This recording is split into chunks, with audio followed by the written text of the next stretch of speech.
ওই গ্রামের শেষ কর্মীটি আপনি হয়তো মনে করতে পারেন যে আরে ভাই আমি যদি এখানে কিছু করি কি হবে, ওই ঢাকায় বা ওই চট্টগ্রামে ওই দিনাজপুরে কি কেউ কিছু টের পাবে নাকি, পটুয়াখালী জেলার অন্য জায়গায় তো মানুষ টের পাবে না। এটি ভুল ধারণা সম্পূর্ণ।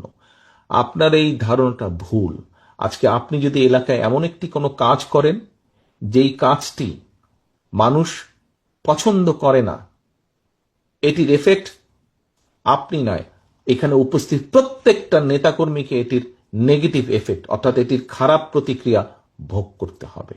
কাজেই সহকর্মীবৃন্দ, আজকে আপনারা এখানে যত হাজার নেতাকর্মী উপস্থিত আছেন, আপনাদের প্রত্যেকের কাছে আমার আহ্বান, আসুন আমরা শুধু পটুয়াখালী জেলা নয়, বাংলাদেশের ৬৪টা জেলার প্রত্যেকটি নেতাকর্মীর কাছে আমার আহ্বান, আসুন আমরা এমন কিছু কাজ করব না, বিএনপির একজন কর্মী হিসাবে, শহীদ জিয়ার একজন সৈনিক হিসাবে, দেশনেত্রী খালেদা জিয়ার একজন সৈনিক হিসাবে আমরা এমন কোনো কাজ করব না যেই কাজে মাধ্যমে মানুষ আমাদের উপরে বিরক্ত হবে।